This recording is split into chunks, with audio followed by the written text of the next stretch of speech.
우리가 인생을 살아가다 보면 납득이 되지 않는, 이해가 되지 않는 그러한 상황들을 간혹 경험하게 됩니다.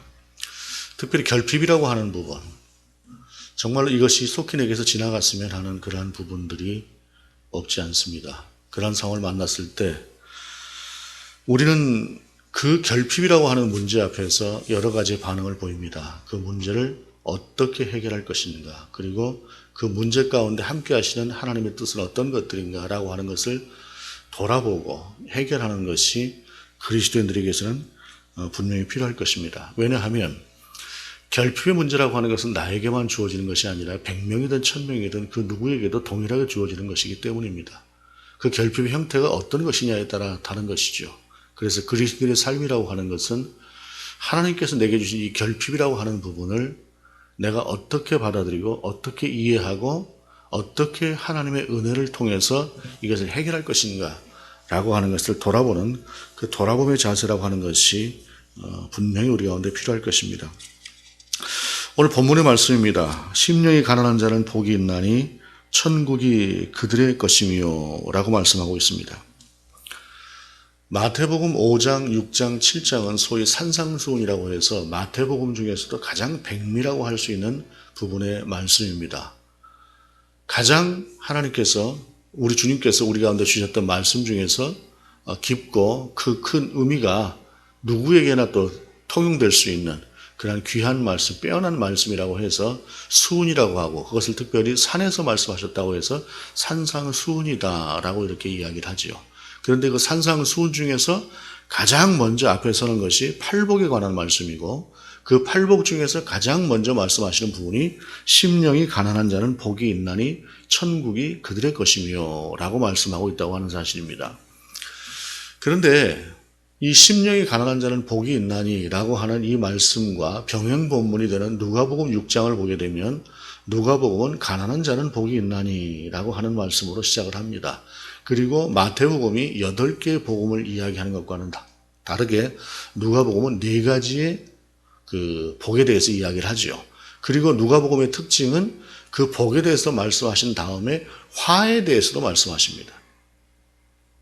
그리고 그러한 이 본문의 말씀이 그러면은 누가복음에서 말씀하셨던 가난한 자가 복이 있다라고 하는 말씀이 우리 주님께서 먼저 주신 말씀일까? 아니면 심령이 가난한 자가 복이 있다라고 하는 말씀이 원래 우리 주님께서 주신 말씀일까? 라고 하는 것을 생각해 볼 때에 누가복음에서 주셨던 주님의 말씀, 가난한 자가 복이 있다라고 하는 이 말씀이 원래 우리 주님께서 하셨던 그러한 말씀이다라고 하는 것으로 대부분이 이해를 하고 있습니다.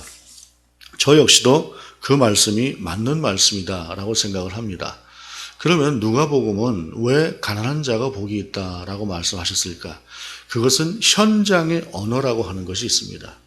현장에서 주셨던, 현장의 상황이라고 하는 것을 고려하고 주셨던 말씀의 의미가 누가복음에서 주셨던 가난한 자는 복이 있다라고 하는 말씀인데, 누가복음 6장을 보게 되면 주님께서 기도하신 후에 12명의 제자를 따로 선택을 해서 부르시고, 그리고 그들과 함께 복음을 전하실 때에 평지에 앉으셨습니다. 평지에 앉으셨을 때 수많은 사람들이 예수님께로 몰려왔습니다. 그들은 예수님께 말씀을 듣고자 했고, 또한 그들은 예수님께 나와서 치유함을 받고자 했습니다. 말씀을 듣고자 했던 이들 가운데는 심령의 갈급함이라고 하는 것이 분명히 있었을 것입니다. 무엇인가 채워지지 않는 말씀. 서기관들에게, 바리새인들에게 말씀을 들어도 그 말씀이 채워지지 않는 그러한 말씀이, 우리 주님은 좀 달랐기 때문에 주님께로 그 말씀을 들으러 나오는 사람들이었고, 또 한편으로는 정말로 돈이 없어서, 돈이 있는 사람들은 의원에게 가서 치유를 받고자 가겠지만 그 돈이 없고 누구도 치유해 줄 만한 능력이 없어서 예수님은 치유를 해 주신다더라 하는 생각을 가지고 우리 주님께로 나왔던 그러한 사람들입니다. 그러한 사람들이기에 그 사람들은 그 사람들에게 주어졌던 그 가난이라고 하는 것이 오히려 주님께로 나올 수 있는 동기가 되었고, 주님께로 나옴과 함께 그들은 주님의 말씀을 듣고 또 주님의 치유를 받음으로 말미암아 그들에게 열리는 하나님의 나라를 그들이 이제 소유하고 걸어갈 수 있는 그러한 은총을 입게 되었다는 점에 있어서 가난한 자는 분명히 복이 있다라고 하는 그러한 말씀이 그들에게 적용되는 것입니다. 또한 여기에는 우리 주님께서 그 가난하고 힘없고 어려운 사람들에게 주는 주님의 위로의 말씀이 있었습니다. 대부분의 사람들은 가난이라고 하는 것을 저주로 생각하지 복이라고 생각하지 않았을 것입니다. 그런데 주님은 어떠한 상황에서든 하나님께로 인도함을 받을 수 있는 그러한 어떤 계기가 된다면 그것은 복이다라고 하는 관점에서 그들에게 오히려 가난은 복이다라고 말씀하셨고, 그 가난이 복일 수밖에 없는 이유를 네 가지의 복에 대해서 말씀하신 후에 그 다음에 하시는 말씀이 어떤 말씀이냐면, 그러나 화 있을진저 너희 부요한 자여 너희는 너희의 위로를 이미 받았도다라고 말씀을 하고 있습니다. 즉 부자는 너희가 하나님의 위로를 받는 것이 아니라 너희 스스로 그 위로를 받았다라고 하는 그런 말씀을 하고 있는 것이에요. 그 말씀은 무엇이냐면 부자가 가지고 있는 하나님 대신에 자신을 믿는 그 교만, 그리고 그들의 삶 가운데 형식적으로는 하나님이 있을지 모르나 그 안에 하나님이 없는 그들의 삶, 그것을 우리 주님께서는 꼬집으셨고, 그럼에도 불구하고 가난한 자들은 그와 같지 않게 절박하지만 스스로 선택한 것은 아닐지라도 어찌할 수 없이 하나님만을 바라보아야 되는 그러한 상황이 그들과는 다르게 복이 있는 것이다라고 우리 주님은 말씀하신 것이에요. 우리가 잘 알고 있는 나사로 그리고 부자의 이야기가 있습니다. 나사로는 거지였지요. 부자의 상에서 떨어지는 것들을 먹고 살았습니다. 그런데 그 뒤로 나사로는 하나님의 나라에 갔고 아브라함의 품에 안겼고 부자는 음부에 떨어졌습니다. 그 음부에 떨어졌던 그가 너무 힘들고 안타깝게 아브라함을 향해서 손끝에 물 한 방울만 떨어뜨려 달라고 청원을 합니다. 근데 그때 아브라함이 했던 말이 있습니다. 25절, 아브라함이 이르되 이에 너는 살았을 때 좋은 것을 받았고 나사로는 고난을 받았으니 이것을 기억하라. 이제 그는 여기서 위로를 받고 너는 괴로움을 받느니라 라고 하는 이 말씀이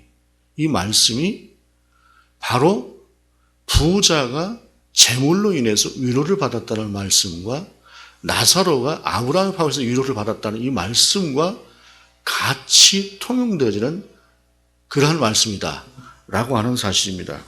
그렇기 때문에 부자가 가난한 사람이 복이 있는 이유는 위로를 오직 하나님께로만 받을 수 있어서 하나님께로 나올 수 있었던 그 계기가 되는 것이기 때문에 복이 있는 것이고, 부자는 자기 스스로 하나님이 아닌 자기 스스로도 위로를 받을 수가 있는 그러한 삶을 살 수 있다고 여기며 그렇게 살았던 것이 바로 그들에게 화가 되는 것이었다라고 하는 것을 말씀하셨다는 것입니다. 그런데 그러면은 이 말씀이 누가복음 당시에 쓰여졌을 당시에, 누가복음에서 주님께서 이 말씀을 선포하셨을 당시에는 분명히 가난한 것은 복이 있는 것이었습니다. 그러나 그 뒤로 세월이 흐르고 이 복음서가 쓰여졌을 당시에 가난한 자가 복이 있다라고 하는 것은 현장의 언어가 아닌 기록된 언어로 기록이 되어야 될 그런 상황에서 가난한 자가 복이 있다라고 하는 말은 오해의 소지가 있었습니다. 그럼에도 불구하고 누가는 가난한 자가 복이 있다고 썼지요. 왜냐하면 누가복음 자체는 가난한 자들, 소외된 이들, 그리고 이방인들을 대상으로 쓰여졌던 말씀이 누가복음입니다. 그런데 마태는 좀 다릅니다. 마태가 이 복음서를 기록했을 때 마태의 복음서를 들어야 되는 사람들 중에는 부자들도 있었습니다. 그럼 부자들이 생각할 때 어떤 생각을 할까요? 가난한 자가 복이 있고 부자는 화가 있다고 할 때에 우리는 그래도 그리스도인으로 예수 그리스도를 따라서 살아가고자 하는데 그 말씀을 그대로 예수님께서 이렇게 말씀하셨다고 할 때에 그러면 나는 화가 있는 자네? 나에게는 구원이 없는 것일까? 라고 하는 오해를 살 수가 있는 것이죠. 그래서 마태는 여기에 해석을 더하는 것입니다. 그래서 가난이라고 하는 것의 본래 의미라고 하는 것은 심령이 가난한 것을 이야기하는 것이다라고 하는 것을 위해서 마태는 그 안에 심령이라고 하는 단어를 붙여서 심령이 가난한 자는 복이 있다라고 말씀을 하고 있어요.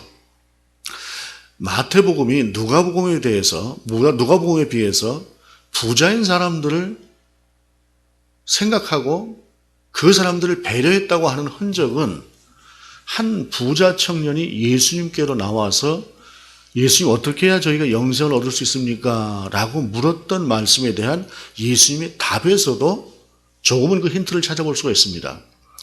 마가복음과 누가복음은 그렇게 나왔던 청년을 향해서 우리 주님께 주셨던 말씀이, 마지막에 주셨던 말씀이 내게 있는 소유를 다 팔아 가난한 자들에게 주라. 그리고 나를 따르라. 라고 이렇게 말씀하고 있어요. 근데 마태복음은 내게 있는 소유를 팔아 가난한 자들에게 주고 나를 따르라 이렇게 말씀하고 있습니다. 중요한 것은 마가와 누가는 다 팔아 라고 말씀하고 있는데 마태는 팔아 라고 말씀하고 있어요. 다 팔으라는 말씀하고 그냥 팔으라는 말씀하고는 굉장히 다른 부분입니다. 다 판다는 얘기는 전체를 전부 다 남김없이 다 팔으라는 이야기지만 팔아라고 하는 말은 자기의 생각에 따라서 자기가 정할 수 있는 만큼 어느 정도만큼 자기가 스스로 이 정도면 되겠다 싶을 만큼을 선택할 수 있는 여지가 있는 것입니다. 마태는 똑같은 말씀에도 불구하고 다 팔아가 아닌 팔아라는 말씀으로 바꾸어서 전하고 있는 것입니다. 그러면 다 팔아라고 하는 말씀이 틀리고 팔아라고 하는 말씀이 맞느냐? 이것은 상대에 대한 배려다라고 하는 사실입니다. 부유한 자들도 이미 그리스도인이 되어져 있고 그들도 그리스도인으로서 살아가고자 하는 그들에게 본래 하나님께서 주셨던 말씀, 그 말씀으로 그들을 한 걸음씩 인도해 가고자 하는 그들을 배려하는 그 배려가 본문 속에 들어있는 것이다 라고 하는 사실입니다. 이런 점에서 볼 때에 얼마 전에 석가탄신일에 조계종 앞에서 보여줬던 일부 극우 개신교인들이라고 해야 되겠죠. 그들의 모습이라고 하는 것은 참 부끄러운 모습이다라고 하는 것이에요. 세상이라고 하는 것은 세상에는 우리가 복음을 전해야 될 그 대상에 대한 우리의 존중감과 그들에 대한 배려라고 하는 것이 먼저 있는 상태에서 복음을 전해야 된다라고 하는 사실을 잊고 있다라고 하는 사실입니다. 우리 한국교회가 그런 면에 있어서 신학이 부족하고 성찰이 부족한 그런 탓이긴 합니다만은 어찌되었든 복음을 전한다고 하는 것은 이 복음을 들어야 되는 사람들에 대한 배려와 존중과 그들의 눈높이로 내려가는 내려감이라고 하는 것이 필요하다라고 하는 사실입니다.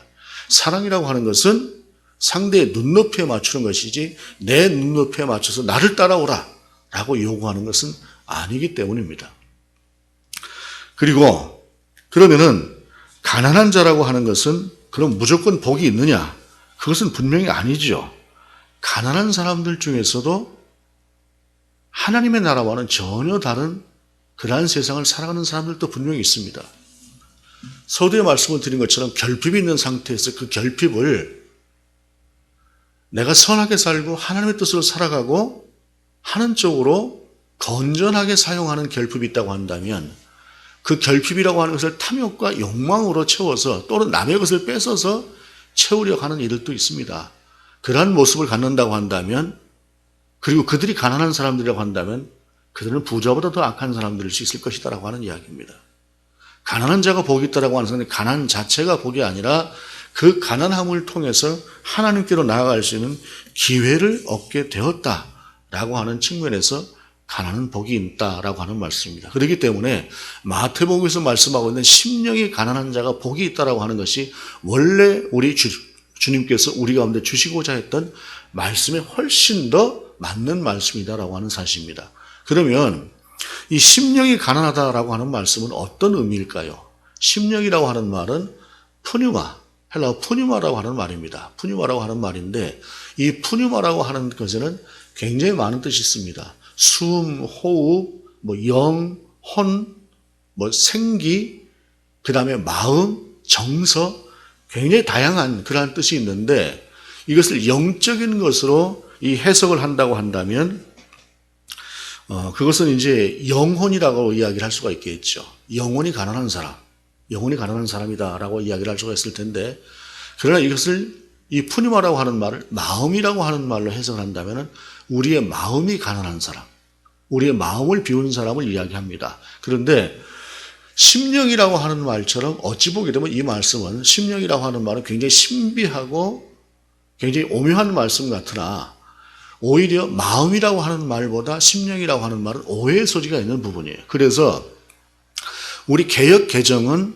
이 심령이라고 하는 푸뉴마라고 하는 단어를 심령이 가난한 자는 복이 있나니라고 번역을 했으나 새 번역이나 아니면 우리말 성경이나 공동 번역이나 다른 번역에서는 다 마음이라고 하는 말로 번역을 했습니다. 그러니까 마음이 가난한 자는 복이 있다라고 하는 말씀이 오히려 더 쉽게 와닿을 수 있어요. 그러나 깊은 의미는 심령이 가난한 자는 복이 있나니 라고 하는 말이 더 맞는 말씀입니다. 왜냐하면 마음이라고 하는 것이 단순하게 그냥 내 속이 가난하다라고 하는 이러한 마음을 이야기하는 것이 아니라 사람이 자기 마음을 잘 몰라요. 내 마음이 이런 것 같다라고 생각을 하고 살지만 그러나 깊이 자신을 성찰해 보지 않으면 내가 내 마음이지만 내 마음도 모르고 있었다라고 하는 사실을 우리가 발견할 때가 많습니다. 그래서 기도가 필요한 것이에요. 기도는 하나님 앞에서 아뢰기도 하는 거지만 내 자신을 돌아보는 돌아봄이기도 합니다. 우리가 깊이 기도할 때에 내 마음 깊은 곳이 보입니다.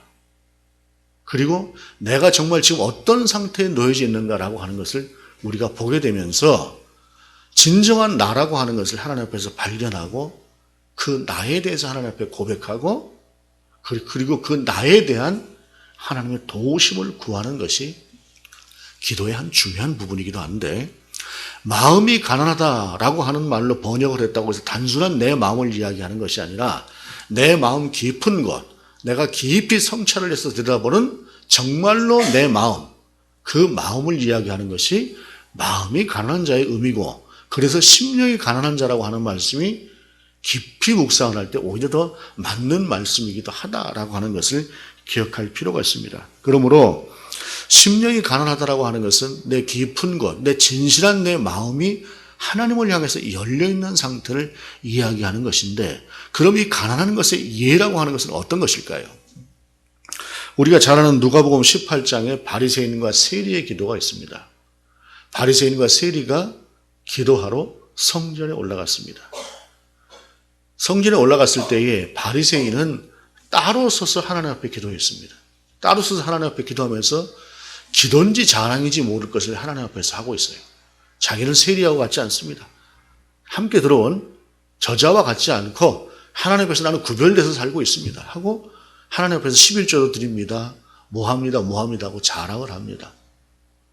세리는 반면에 그야말로 한쪽에 고개를 숙이고 하나님 저는 죄인입니다 라고 고백을 하고 기도를 합니다. 근데 주님께서 누구의 기도를 누가 의롭다 하고 인정을 받고 돌아갔는가라고 말씀하실 때에 세리가 의롭다 인정을 받고 돌아갔다라고 말씀하고 있습니다. 심령이 가난하다고 하는 것은 바로 이런 상태를 이야기하는 것입니다. 겉으로 볼 때 바리새인은 정직하게 사는 사람이죠. 의롭게 사는 사람입니다. 그러나 그는 그 의가 하나님을 위한 의가 아니라 자기를 내세우기 위한 의로 사용하고 있습니다. 세리는 분명히 죄인입니다. 이스라엘 백성은 누구나가 다 지탄하고 있는 지탄의 대상이 되는 사람이 세리입니다. 그러나 그는 적어도 하나님 앞에서 진실하게 무릎 꿇을 줄 아는 사람이었습니다. 저는 정말로 기억되는 한 기도가 있습니다. 그것은 뭐냐면 오래전 여당의 대표도 했던 어떤 한 분이 어느 교회의 기도 순서를 맡아서 기도할 때에 그가 이런 기도를 하는 것을 들었습니다. 우리의 피 흘린 죄를 용서하여 주옵소서 라고 하는 기도였습니다. 저는 그 기도를 듣는 순간에 저분이 그 전까지는 사실 굉장히 많은 판단을 하고 있었어요. 그런데 저분이 진실한 그리스도인이구나 하는 생각을 했습니다. 그들에게 정치판이라고 하는 것은 전쟁터와도 같고 전쟁터와도 같은 그 속에서는 수단이나 방법을 가리지 않고 싸웠을 것입니다. 그것은 분명히 옳지 않은 모습이죠. 우리가 비판해야 될 모습일 것입니다. 그러나 그가 적어도 하나님 앞에 섰을 때 그는 자기 자신이 피 흘렸던 죄를 용서해달라고 기도할 줄 아는, 그것을 고백할 줄 아는 용기를 가진 그러한 사람이라고 하는 사실을 알았을 때 저 사람은 그 행위를 옹호하고 싶은 생각은 없으나 적어도 하나님 앞에서는 정직한 그리스도인이라고 하는 사실을 제가 마음속으로 느꼈던 적이 있습니다. 우리는 세상을 살아가면서 세상을 살아가는 것도 의롭게 살아야 될 필요가 있습니다. 분명히. 그러나 적어도 우리가 하나님 앞에서만큼은 어찌 살았든 정말로 정직한 모습으로 무릎을 꿇어야 우리에게 미래가 있는 것입니다. 그것이 바로 심령이 가난한 자의 모습이다라고 하는 사실입니다. 그리고 본문은 심령이 가난한 자는 복이 있나니 천국이 저희 것이며 라고 이야기를 하고 있어요. 천국이라고 하는 것은 하나님의 나라를 가리키는 말인데 누가도 요한도 모두가 다 하늘나라라고 하나님의 나라라고 하는 말을 많이 쓰는데 유독 마태는 천국이라고 하는 말을 써요. 같은 의미임에도 불구하고 마태는 천국이라고 하는 말을 씁니다. 많이 씁니다. 왜일까요? 유대인들은 하나님의 이름을 망령되이 일컫지 말라라고 하는 3계명을 자기 자신들이 하나님이라고 하는 이름을 입 밖으로 내는 것만으로도 혹시라도 망령되이 일컬을 가능성이 있다 싶어서 하나님이라고 하는 말 자체를 잘 입으로 쓰지 않습니다.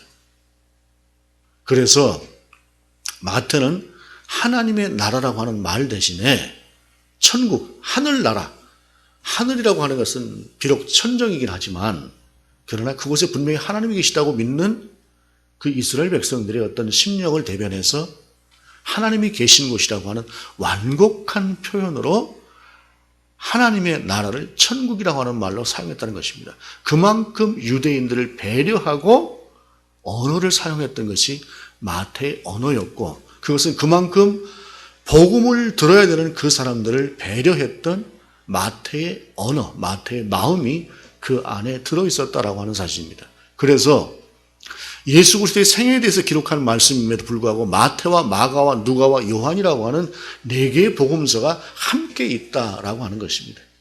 각자 조금씩 다른 언어들도 쓰이고 다른 단어들을 쓰고 있으나 그러나 거기에는 그만한 또한 의미가 있다라고 하는 것입니다. 그것을 하나님 앞에서 우리가 묵상하고 생각하는 것이 하나님의 뜻을 우리가 하나씩 발견해가는 그런 방법이기도 한 것입니다. 그러면은 심령이 가난한 자라라고 하는 것은 대부분 어떤 말일까요? 2000년 전 그야말로 가난했던 그들에게는 그 가난이라고 하는 것 자체가 우리 주님을 만날 수 있는 계기가 되어서 그것은 진정한 복이었을 것입니다. 나는 왜 이렇게 가난할까? 나는 왜 이렇게 힘들까? 나는 하나님께 저주를 받은 사람이 아닐까? 라고 하는 생각을 했을지도 모를 그 가난한 자들을 향해서 오히려 그것이 복이다 라고 하는 역설의 진리를 선포하셨던 우리 주님의 위로와 본질의 말씀, 너희가 가난했기 때문에 나를 만날 수 있지 않느냐? 그러니 너희는 복이다라고 하는 그들을 위로하고 그들에게 하나님의 나라를 열었던 우리 주님의 말씀이 가난한 자는 복이 있다라고 하는 그런 말씀이었습니다. 한 세대가 지나가고 이제는 본질적인 의미가 필요한 세대를 향해서는 거기에 대한 해석이 필요했고 그 해석이 필요한 그 세대를 향해서 마태를 통해서 우리 주님은 가난한 자는 복이 있다라고 했던 그 말씀의 본질적인 의미인 심령이 가난한 자는 복이 있다라고 하는 말씀으로 그 시대의 말씀으로 그들 가운데 주셨다라고 하는 말씀입니다. 그러면은 오늘 우리 시대는 부자도 가난한 자도 함께 예배를 드리고 살아가는 시대를 살아가고 있습니다. 그러한 우리에게 있어서 가난한 자는 복이 있다라고 하는 이 말씀의 본질적인 의미, 심령이 가난한 자는 복이 있다라고 하는 본질적인 의미는 어떤 것들일까요? 그것은 심령이 가난한 것 자체가 복이 아니라 가난한 것 자체가 복이 아니라 그 모든 상황들을 통해서 하나님의 나라를 내가 소유할 수 있다라고 하는 것, 하나님의 나라를 소유할 수 있는 기회가 내게 주어졌다라고 하는 그 상황이 바로 복이다라고 하는 사실입니다. 가난해도 부자래도 그 어떤 경우라도 그것을 통해서 하나님의 나라를 소유하게 되는 것, 그것이 진정한 복이다라고 하는 것입니다. 그렇기 때문에 진정한 복이라고 하는 것은 하나님의 나라를 내가 어떻게 해서든 하나님의 나라를 내가 소유하고 하나님의 나라를 살아갈 수 있는 이 기회가 내게 주어졌다는 것이 바로 복의 의미다라고 하는 사실입니다. 우리는 각자 다른 상황을 통해서 이 자리에 섰고 각자 다른 상황을 통해서 복음을 맞이했습니다. 그 상황들 중에서 때로는 아픔이라고 하는 과정을 거치면서 그리스도인이 된 이들도 있을 수 있을 것입니다. 어찌 보게 되면 지금도 내가 제대로 된 믿음이 있는가?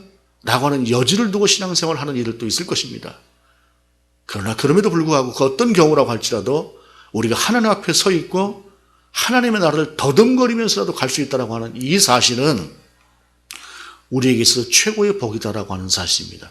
그러므로 가난은 복이다라고 하는 이 말씀은 하나님의 나라를 소유했기 때문에 복이다라는 말씀이고 그 어떤 경우와 상황을 통해서라도 우리가 하나님의 나라를 소유하고 하나님의 나라를 갈 수 있을 때에 그것은 우리에게 주어진 첫 번째 복, 최고의 복이 되는 것이다 라고 하는 사실입니다. 그 하나님의 나라를 함께 살아가고 기뻐하며 살아갈 수 있는 우리가 될 수 있기를 원합니다. 기도하시겠습니다. 주님, 우리가 어떤 경우에도 하나님의 나라를 살아가게 하시옵소서. 그 어떤 경우에도 하나님, 우리를 통치하시는 그 하나님의 통치를 놓지 말아 주옵소서. 주 예수 그리스도 이름으로 기도드립니다. 아멘.